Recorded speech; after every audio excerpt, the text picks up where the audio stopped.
After the movement of more and the sense of insufficiency begin to dissolve, another deeply rooted structure starts to become visible.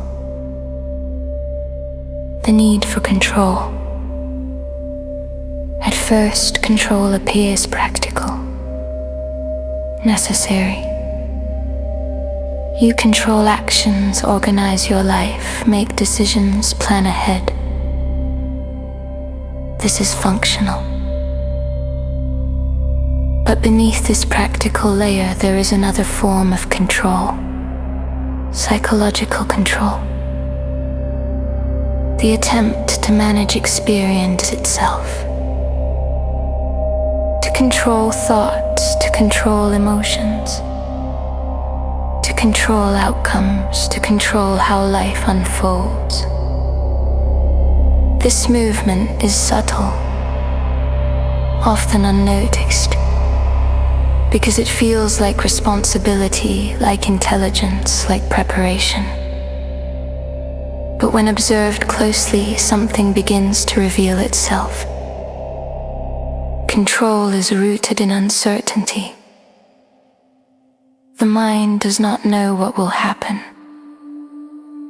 and that not knowing creates discomfort.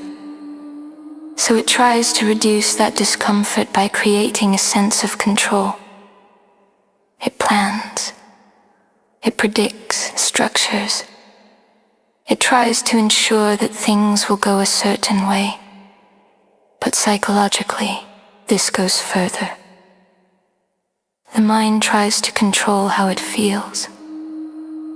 It tries to avoid discomfort, to maintain pleasure, to stay in what is known and to prevent what is unknown. This creates a constant effort, a background tension. Because what is being controlled is not stable. Thoughts arise on their own. Emotions shift. Life changes. And the mind is continuously trying to keep things within a certain boundary. But that boundary is never secure.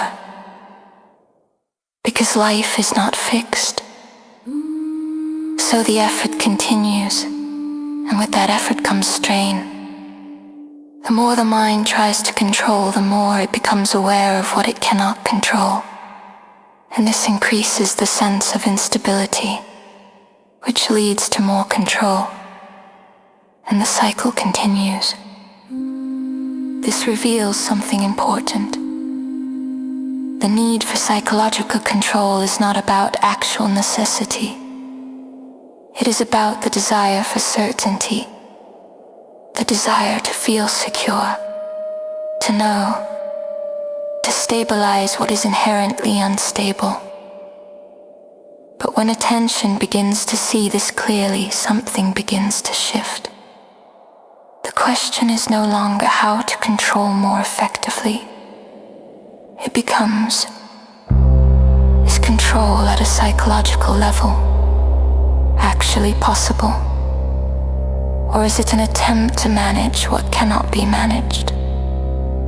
And in that question, the entire structure begins to reveal itself, not as something to fix, but as something to understand completely as it operates now. As the movement of psychological control becomes more visible, another layer begins to reveal itself. The more the mind tries to control, the more unstable it becomes. At first, control seems to bring order, a sense that things are being managed, handled, directed. But this order is superficial, because beneath it, something else is happening. The mind is dividing itself. One part takes the role of controller, another becomes what is being controlled. I should not feel this. I need to stop thinking that. I must stay calm.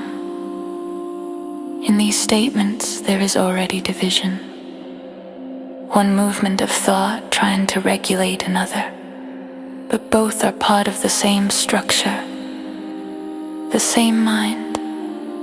This creates internal conflict, because the controller is not separate from what it is trying to control. It is made of the same thoughts, the same memory, the same conditioning.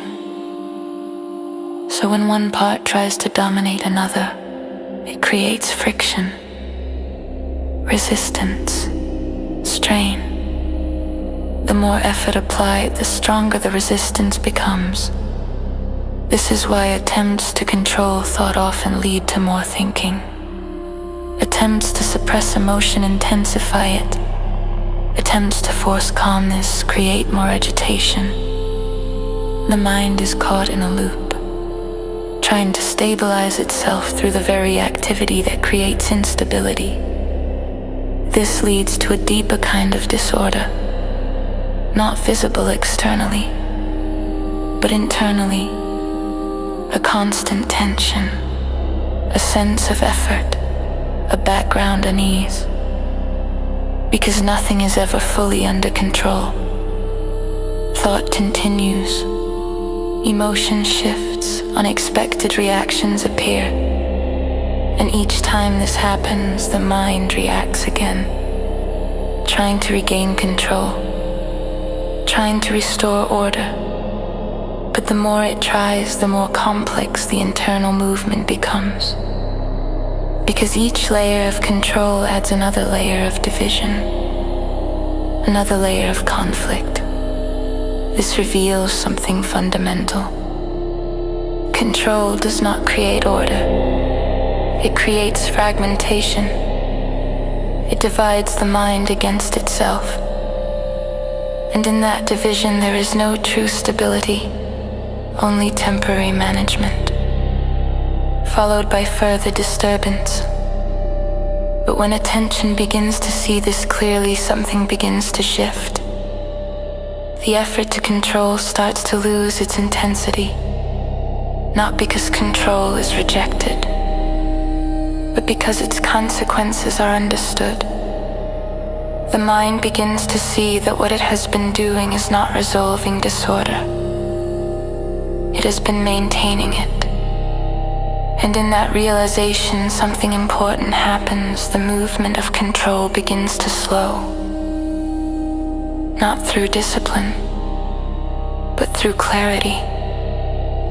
Because what is seen clearly is no longer pursued in the same way. And in that slowing, the possibility of a different kind of order begins to appear. Not imposed, not controlled, emerging when the conflict created by control is no longer active.